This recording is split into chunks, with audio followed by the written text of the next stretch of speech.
Official has left for a city in central China where a Chinese-American human rights activist is in jail. Harry Wu was charged Saturday with espionage. And as Anthony Collins reports, the Clinton administration is coming under more pressure to help free him. China's arrest of Chinese-American activist Harry Wu and its refusal to give U.S. diplomats prompt access to him have put the spotlight on Washington's troubled relations with Beijing. In an emotional appeal from California, the wife of the human rights campaigner urged President Clinton to take strong action for his release. China is so irrational, and so that's why I'm so worried about him. I'm very worried about his safety. Some in Congress want to threaten trade sanctions or other reprisals. We have to make it very clear to the Chinese that there's a price to pay for taking U.S. citizens for no reason and putting them under lock and key. Others oppose cuts in trade, preferring political pressure instead. In fact, I think that you'll probably see us this week bring up a resolution to call on the Chinese government to release him and condemning any suggestion of espionage. One Democratic senator says pressuring China won't work if the U.S. acts alone. So we need to have the aid of the other industrial nations, and if they're not willing to support us, then we have to find a different method than confrontation. So far, the administration is limiting its response to expressing regret at Wu's arrest and demanding that a U.S. diplomat visit him. In a relationship like this, where there's so much at stake for both countries, it does make sense for the United States to pursue a prudent and wise course, and that is what we're doing. Relations with China have soured since China protested against the visit to the United States by Taiwan's President Lee Teng-hui. China doesn't recognize his government. There could be more tension over press reports that China has shipped medium-range missiles to Pakistan. If the reports are confirmed, that could trigger U.S. sanctions against China. Some experts fear the United States could lose sight of the overall picture. The problem is, I think that in the United States, we have been focused very much on specific issues, such as proliferation or human rights, and there's been very little discussion of U.S. national interest regarding China and the overall relationship. Some administration officials say one way to pressure China into improving relations is to play the Vietnam card, to recognize Hanoi. But given the shaky state of relations with China now, it's impossible to predict what effect any move will have. Anthony Collins, CNN, Washington.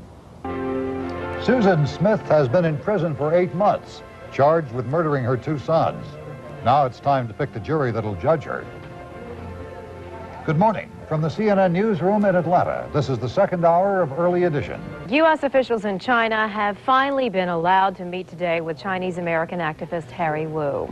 But no details of the meeting are being released. Wu's been in prison for 3 weeks on espionage charges. That charge carries the death penalty. The 58-year-old U.S. citizen is on a blacklist for repeated trips to China to document prison and labor camp abuses. He spent 19 years in those labor camps himself for criticizing the Communist Party.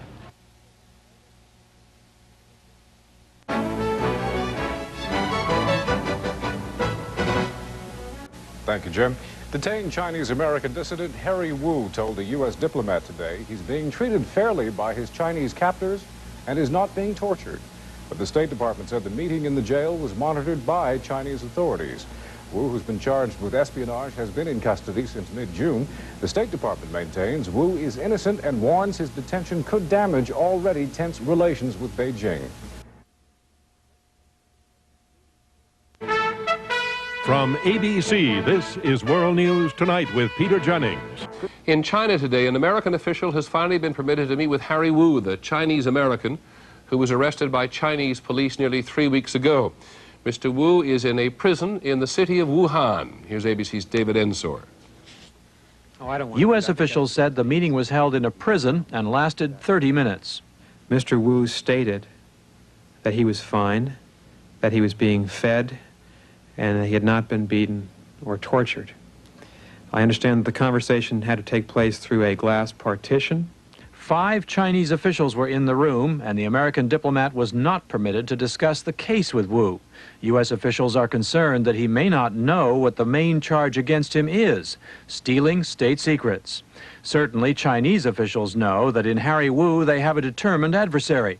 Wu has returned repeatedly since becoming an American citizen in 1985, sometimes using false identities to try to expose forced prison labor. and other human rights abuses. They deny there's a political prisoner forced to labor. They deny the torture. They're a liar. Now, Harry Wu poses a dilemma for the Clinton administration. There is already congressional pressure for retaliation, trade sanctions perhaps, or canceling plans for high-level visits. Uncomfortable options for an administration that has made expanding U.S. trade with China a priority. David Ensor, ABC News, the State Department. From NBC News, this is NBC Nightly News with Tom Brokaw. Good evening. We have news tonight on two human rights activists in Asia. At the U.S. State Department today, officials flatly were denying that Harry Wu, the American arrested in China 3 weeks ago, is a U.S. spy. This after today's meeting, the first between Wu and a U.S. official, where Wu said he's not being tortured or beaten, but then the meeting was monitored by Chinese officials.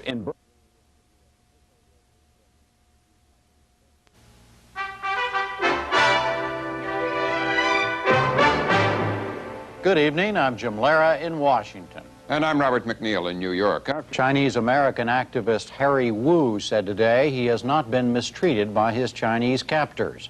Wu met with American officials in central China for the first time since his detention 3 weeks ago.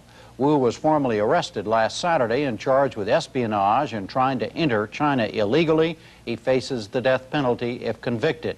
Wu went to China to document human rights violations. Wu spent 19 years in prison camps there before emigrating to the United States and becoming a citizen. State Department spokesman Nicholas Burns described today's meeting with Wu. I understand the conversation had to take place through a glass partition. The conversation was monitored by 4 or 5 Chinese officials. In fact, they had to speak through a phone line. There was a Chinese official on the phone line. Our consul was not permitted to discuss the details of the legal case being brought against Mr. Wu, with Mr. Wu. We had been informed by the Chinese government before the meeting that that would not be the case, that it was not going to be permissible for our consul to discuss any aspect of the legal proceedings with Mr. Wu. We'll look at U.S.-China relations right after this news summary. We go first tonight to the new troubles in the relationship between the United States and China. We start with some background from Kwame Holman. The latest sparks are flying over a Chinese-born naturalized American citizen named Harry Wu. He's a prominent former Chinese dissident who has created controversy with allegations that China is using prison labor in its factories. It is very common practice. Chinese have the biggest enterprises of slavery in our 20th century because there's 10 million people in agricultural camps, in mining camps, in industrial camps. Wu was arrested last month trying to enter China from Kazakhstan. Now he's being held on espionage charges, which could carry the death penalty. The U.S. has protested officially and expressed concern about the future of U.S.-China relations. We are obviously in a period of some difficulty in U.S.-China relations. We believe it's imperative that both the United States and China take steps to repair those difficulties. Certainly, Mr. Wu's case is an important case because he's an American citizen traveling on a valid American passport. He had a valid Chinese visa.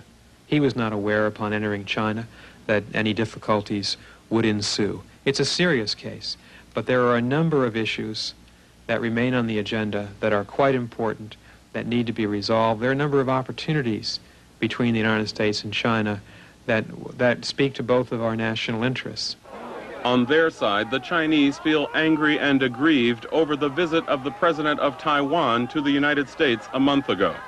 President Lee Teng-hui asked for and received permission to make a speech at his alma mater, Cornell University in upstate New York. At the time, the Clinton administration emphasized the unofficial nature of the Lee trip. It is important to reiterate that this is not an official visit. The granting of a visa in this case is consistent with U.S. policy of maintaining only unofficial relations with Taiwan. It does not convey any change in our relations with or policies toward the People's Republic of China, with which we maintain official relations and recognize as the sole legal government of China. But the Chinese argued that U.S. policy, in effect since President Nixon visited China in 1972, now has been breached. On Sunday, House Speaker Newt Gingrich joined the argument, urging a more sympathetic U.S. position toward Taiwan. I'd move to recognize Taiwan as a free country and tell the Chinese they're going to have to live with the reality that the people of Taiwan are a free people and deserve it. Get it over with, because every time we do anything minor in behalf of Taiwan, it leads to a big blow up with China and they overreact. I think we're better off to get that behind us and then to say to the Chinese, now, you want to negotiate and deal with each other, fine. But we're not doing it on your terms, we're doing it on mutual terms. Now, 4 views of the U.S.-China situation. James Lilly was U.S. ambassador to China from 1989 to 91.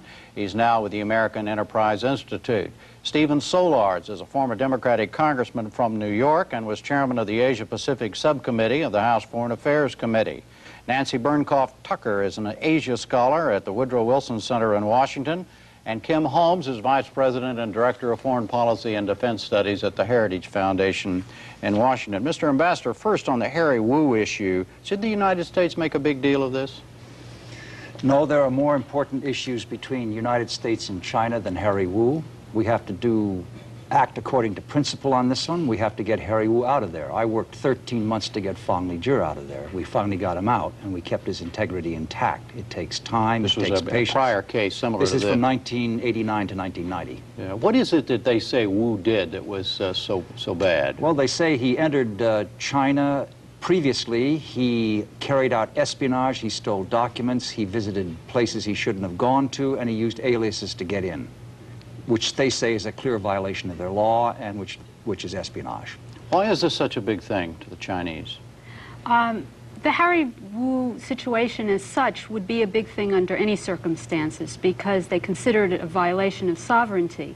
But they're particularly concerned about it right now because of the situation with the United States. It's a way to punish the United States for the visit of Li Dongwei to the U.S., which they objected to very strongly. In other words, it's a kind of quid pro quo symbolic thing in a way. There are clearly people in China who wanted to put an end to Harry Wu's activities in any case. He was apparently on a secret list of people not to be allowed into the country and to be arrested if he tried to enter again. And those people want to put an end to his activities and perhaps even carry out a trial with a death sentence. But under other circumstances, if U.S.-China relations were better, one might expect that this would be a subject for negotiation rather than for drastic action. How likely is it that they would execute Harry Wu? I certainly hope they won't execute him. I think that would be dreadful, not only for Mr. Wu, first and foremost, and his family, but also in terms of the whole Sino-American relationship. That would be a body blow to any hope of restoring some kind of constructive relationship between Washington and Beijing. I have to say, I have enormous admiration for Harry Wu. I think he's a man of extraordinary courage. And I think we should do everything we reasonably can, as I believe we are, to secure his release. But I agree with Ambassador Lilly that we ought not to hinge the entire Sino-American relationship on this one issue alone. Is it unavoidable, though? I mean, if they try him and they threaten him with execution, I mean, isn't that kind of out of the public reaction here in the United States? Doesn't this thing become big whether we want it to be or not? I think it ultimately depends on what they do with Mr. Wu. And I certainly don't believe it's a foregone conclusion that he'll be executed, let alone sentenced to a prolonged term in prison. I think there are a lot of things we can do in discussions with the Chinese to facilitate his release. And I think that ought to be part of a larger strategy designed to arrest the downward cycle in Sino-American relations, which, unless we can begin to turn things around, can have fateful and entirely negative consequences for fundamental American interests, not only in Asia, but around the world. Mr. Holmes, do you agree that the Wu issue is part of the bigger issue between the United States and China? Absolutely. It comes on the heels not only of the Taiwan issue with the visit of President Li Dongwei, but also on the heels of a host of other issues. A few months or so ago, the Chinese intervened in the Spratly Islands in contravention of international agreements. Now tell us about the Spratly Islands. For those. They occupied a small atoll called the Mischief Reef, which the Philippines claimed. And by doing so, they violated the other agreements they had made in the past, and the law of the Sea Treaty, for example, and other agreements they have made. They've also violated agreements on intellectual property rights and trading violations, and also, of course, they have been accused of violating some agreements with respect to sending missile technology to Pakistan, and also of endangering our relations, or rather endangering our potential security relations with Iran with respect to giving them nuclear technology. So this is not just the first time this sort of thing happens. And it's not just the United States that's causing the problem, is what you're suggesting. Of course not. I think this is a serious problem. I do believe that it is in the hands of the Chinese. They do not necessarily need to escalate this situation. I think that they need to calm down a bit. We need to have calmer heads, and we need to be talking about where our future relationship should be. I agree with Ambassador Lilly and others who have said that we do have a larger strategic relationship to adhere to here, because we want to see China adhering to international rules of behavior and rules of the road where it can act more responsibly in the international arena. Well, let's talk about the Taiwan thing for a few moments. Mr. Ambassador, was that just a mistake on the part of the United States, or did the United States, in a way, have to let that man in here? First, no, he's not that man. He's a very distinguished citizen who's brought democracy and prosperity to Taiwan. He's a graduate of an American university with a distinguished PhD. I did not use that term as one of disparagement. Well, I mean, I just want to get, this is one of my very good friends. Okay, I have tremendous admiration. But I want to make sure the audience understands. If you don't understand it, that was not a term of disparagement. Let me just put it this way. Can we read this wrong? Look, President Lee Teng-hui had been to Singapore, had been met at the airport by the Prime Minister of Singapore, Goh Chok Tong. Singapore recognizes China as a sole legal government. Peking is sole legal government of China.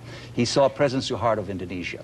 He saw the King of Thailand. He saw the President of the Philippines. He went to Jordan. He went to UAE. All these countries recognized China as the sole, Peking as sole legal government of China. Peking did not do a thing. Why do they pick on us? Why do they single us out? He goes to Cornell, his alma mater. He sees no officials. He's in and out of here. No press reviews, nothing. And they blow their top. Isn't there a certain amount of inconsistency here? Aren't they treating us with a certain amount of disrespect? 2.7 million people of Singapore, and the Prime Minister goes to the airport to meet him. I went to Los Angeles, an old extinguished diplomat, to tell him I was there to show my respect for him. In 1985, when he was vice president, I went to New York to meet him as the Deputy Assistant Secretary of State for East Asian Pacific Affairs, and he went to West Point as a VIP. Why all this fuss now? What's the answer to that, Ms. Tucker? Well, I think I would take some exception to one thing that Ambassador Lilly said, which is Just don't call him that man. You'll be all right. Which is that it seems to me it's not a sign of disrespect. In fact, it's probably a sign of great respect. China basically cares a lot less if Singapore or a handful of other governments welcome Lee Teng-hui. But when Lee Teng-hui comes to the United States, that's a serious statement. Because the United States has great power, because China wants our respect, because by coming here, Lee gains much more international prestige than he does by going somewhere else. So from China's perspective, this is a much more serious proposition. And particularly since it follows a series of other actions on Taiwan. For instance, President Bush's decision to sell Taiwan F-16 advanced fighter aircraft.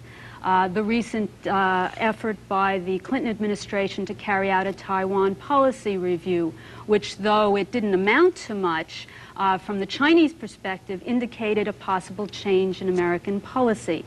All of which is troubling to Beijing because it appears to promote the independence of Taiwan. And that's really the bottom line issue. Should Taiwan reunify with the mainland, or will it become independent? And from Beijing's perspective, independence is impossible. How do you feel about this? Feel about what? About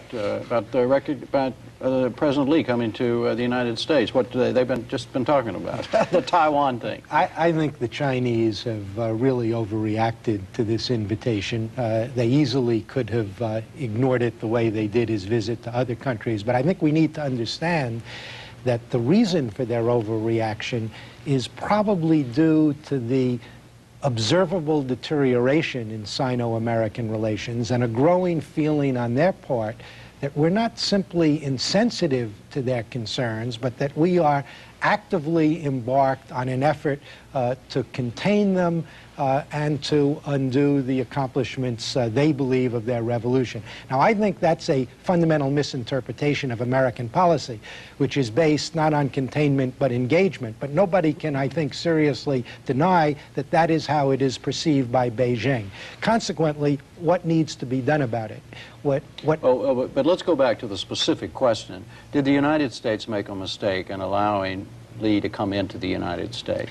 I think the United States would have made a greater mistake, Jim, if it had not permitted the leader of a democratic country who had played a key role in facilitating the transition to democracy to come to our country for the purpose of attending the graduation exercises of his own alma mater. And there were virtually unanimous votes in both the House and the Senate urging the administration to grant him a visa. And under those circumstances, I don't see how President Clinton could have said no. What do you think of Ambassador Lilly's kind of double standard question here? I mean, they didn't object when similar things happened in other countries, but they did here when he came here on an unofficial visit.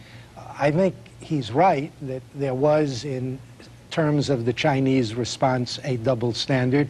But I don't think their response was unpredictable or should have been unanticipated, precisely because of the importance they attach to the United States and the perceptions in Beijing that we are embarked on a campaign against them. It was fairly obvious that giving him that visa and permitting him to come here would provoke a sharply negative reaction from Beijing. We should perhaps have taken steps prior to that time to have initiated the kind of broad-ranging dialogue which would have put the decision in perhaps a more understandable perspective. I think there's still time to do so, and I hope before we're finished we'll have an opportunity to discuss what can be done. Sure, I want to get to Mr. Holmes just on the specific question of the admission of Mr. Lee here. Was that the right thing to do? Yes, it was. The Republic of China is America's 6th largest trading partner. It's a dynamic economy in Asia, and it has expanding economic relations around the globe. It's a democracy. We could not shun the President Lee this way, and so I think we had no choice but to do it. And I think that the Chinese, the mainland Chinese, are overreacting. I think partly because in some ways the Clinton administration has mishandled our relationship in the past with the People's Republic of China, which has led to deteriorating relations to begin with, but also... People who came in out of nowhere. When you say Republic of China, you mean Taiwan. When you say People's Republic of China, you mean China. Right, okay. That's right. That's right. I think that the Clinton administration has mishandled the relationship over the last couple of years with mainland China. But also, I believe there's a political struggle going on inside China itself, the mainland China, which I think is causing the Chinese to take on a more aggressive foreign policy than they would otherwise take. And so I think there's partly that can be explained as well. All right, let's go to your point, Congressman Solars, about there's some underlying things here. Okay, what are they and what can be done about it? Because if you've got the Wu case, you have Taiwan, there could be something else tomorrow that seems to get much more attention than it would otherwise because of this underlying thing. What is it? What can be done about it? Well, I think we've got to get the leaders on both sides to focus on the interests which unite us rather than the disagreements which divide us. And I think we need to arrest this downward cycle through a scenario along the following lines. I think we should quietly approach the Chinese and say to them, we'd like to get this relationship back on track. Here's what we suggest. There's a possibility that the president of China, Jiang Zemin, may be coming to New York for the UN gathering in October. That would be an opportunity for a meeting with President Clinton. He certainly will be going, the president of China, that is, to Osaka in Japan for an APEC meeting in November. That is another opportunity for a meeting between the two heads of state. We should say to them that in the context of those two meetings, we would anticipate and hope that Mr. Wu would be permitted to leave China, that China would also finally agree to let us send our ambassador designate, former Senator Jim Sasser, to Beijing and return their own ambassador, whom they've recalled, to Washington. And that in that context, President Clinton, following the APEC meeting in Osaka, would go on to Beijing for several days of strategic discussions with the Chinese leaders, with a view toward not simply reaffirming the three fundamental communiques, the Shanghai communique, the communique on normalization, and the communique on arms sales, but would also seek to see if we could get a new communique in which both sides simultaneously specified what areas we don't agree on, but also went on to indicate what areas we do agree on, because, Jim, in the final analysis, our ability to advance fundamental American interests, to prevent the proliferation of nuclear weapons on the Korean Peninsula and around the world, to have access to the most dynamic economy in the world today, depends on an understanding between the United States and China. And if we don't reverse this trend, we may find in several years that we are on the verge of military hostilities with China, which would be an unacceptable catastrophe for the whole world. Isn't that serious? Well, I think, I agree with Congressman Solars. We've got to get down to the real issues that we have to work together on. North Korean nuclear weapons. We have to work. We've worked very effectively with China in the past on this. And the Bush breakthroughs came through as a result of working with China. Second, you have to work on the South China Sea. Already they've acknowledged the sea lanes have to be protected. This is a vital interest of ours. We have to keep tranquility and peace and stability in the Taiwan Straits. They bought the Su-27s from Russia. We sold the F-16s to Taiwan. It was a balancing act. Proliferation of weapons of mass destruction. We have to work with them very closely on that. So we got to make there's a lot at stake here. But we have to do one thing. We have to stop this waltz of the hypocrites. The business of we going to China and saying constructive engagement, perish the thought of containment or encirclement. And the Chinese say, what are you doing from Vietnam to Japan and Taiwan and Hong Kong and Spratlys, but encircling us? We say, oh, perish the thought. We also say to them, you're building up your military budget, you're getting planes from Russia, all this Kilo-class submarines, SA-10s, surface-to-air missiles, you're moving to the coast, all this equipment, you're threatening your neighbors. The Chinese say, we want peace and stability. That's all, just friendship. We've got to change the dialogue and make it more serious. Sounds scary, Ms. Tucker. Well, I think it is. My sense would be that we're at a low point in the relationship, certainly a low point since normalization, and we probably haven't seen a relationship as rocky as this since the 1960s. Are the risks as great as Mr. Solars and Ambassador Lilly say they are? I think the risks are enormous. China is a growing power, and China wants world recognition for that growth. China's economy is going to be huge. China is right now not a serious military threat, certainly not to the United States and not to most of East Asia. But if it continues putting as much of its money into a military buildup as it seems to be doing, it will be a serious military challenger in the future. How do you see the seriousness of this? Well, I think it's very serious. We are indeed at a low point. The question for China in the future, is it going to be emerging in the next 10 or so years as a power or as a country with global responsibilities that adheres to the international rules of the road like other countries with its aspirations adhere to? And the problem is that we need to lay down what the rules are, whether it's in missile technology control, whether it's in trade, whether it's in any other of these issues. We need to tell them very clearly what it is that the international community expects of them, and then calibrate our response to them based upon those criteria. Okay, we have to leave it there. Thank you all four very much.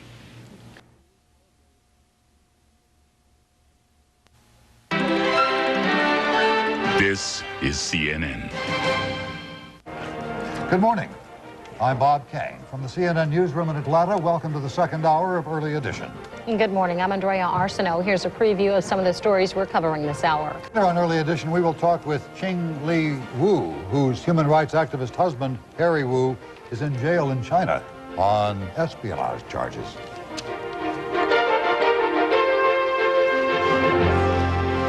A Chinese official says an American human rights activist is guilty of stealing state secrets, yet he is still under investigation. Coming up on Early Edition, a live interview with the wife of Harry Wu, the American accused of spying in China.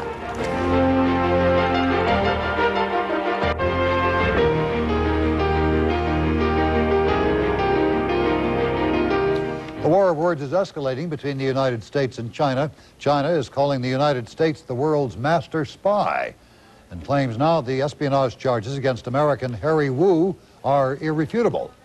The latest from CNN's Beijing Bureau Chief Andrea Koppel. It's hard to get too emotional over threats of trade sanctions or reports of missile sales, but a human life is different. Since 58-year-old Harry Wu's arrest in Wuhan, China, analysts say the Chinese have at long last created a political prisoner that Americans can remember. In the past, there have been many Chinese political prisoners, with difficult names for Americans. We now have a symbol of Chinese political repression that will stand for many years to come. It will be very difficult for the human rights issue to move off the agenda. And as if to add fuel to the fire, in response to Wu's arrest, a call by U.S. House Speaker Newt Gingrich for what would be China's worst nightmare, the immediate recognition of Taiwan as a free country. We'd like to caution U.S. politicians to take a long-term, strategic perspective in their handling of the Taiwan question and handling of Sino-U.S. relations, said Foreign Ministry spokesman Shen Guofang. But the long term is precisely what has so many worried. Until and unless the Clinton administration can guarantee China that visits like the one last month by Taiwanese President Lee Teng-hui will never happen again, analysts say Americans had better be prepared for the potential consequences. China is a great power. It's got nuclear weapons. Its power is growing. America has fought 2 wars in East Asia since World War II. Over 100,000 Americans died in East Asia. Instability in East Asia can inflict a very high cost on America. As a great power, we want China to play a role in maintaining stability. For China to be a force for stability, it needs to have cooperative relations with the United States. But the way things stand today, U.S.-China relations are anything but cooperative. In fact, it's as if each new week brings new problems. The latest, involving Harry Wu, is the most serious of all. Because Wu is a naturalized Chinese American, his case is an important domestic issue in both countries. And that's why neither side will give in. Andrea Koppel, CNN, Beijing. For those unfamiliar with the story, Harry Wu was arrested about 3 weeks ago, a little more, on the Chinese-Kazakhstan border as he tried to enter China from Kazakhstan. The wife of Harry Wu, Qing-Li Wu, joins us this morning from the CNN Bureau in Washington. Good morning, Mrs. Wu. Good morning. Why do you think the Chinese arrested Harry Wu? Because Harry kept telling the world about the truth about the Laogai camp. That means Chinese gulag. And that upset Chinese government. You mentioned the Laogai camps. Yes. Would you talk about them a little bit? What are they? Laogai camps are distributed around the whole China. Chinese government put the different voices. Anyone who speaks differently will be sent into the Laogai camp, into the Chinese gulag. All right. When did you last see your husband, Mrs. Wu?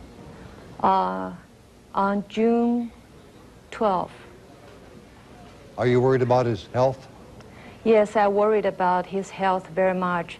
So I would like to have an American doctor check him because he's already detained for over 3 weeks and he's 58 years old. So I'm worried about that. Does he have health problems? Yes, he has a problem of his back. He got the problem when years ago in a Chinese Laogai coal mine. And right now, when he is tired, he will feel very pain about it. All right. Mrs. Wu, when Harry Wu went to China previously, he did several things that the Chinese would be angry at, and he must have known that. Did he really think that he could go back to China and not be apprehended this time? He realized how dangerous it will be, but he needs to go. He has a mission. He needs to go back so he can bear the witness to the Laogai system, which killed so many people. So he insists in risk his life to get to the truth. And that is not for himself, but for the others. You are saying he knew he was risking his life in going back, then? Yes. Right. Why are you in Washington right now, Mrs. Wu?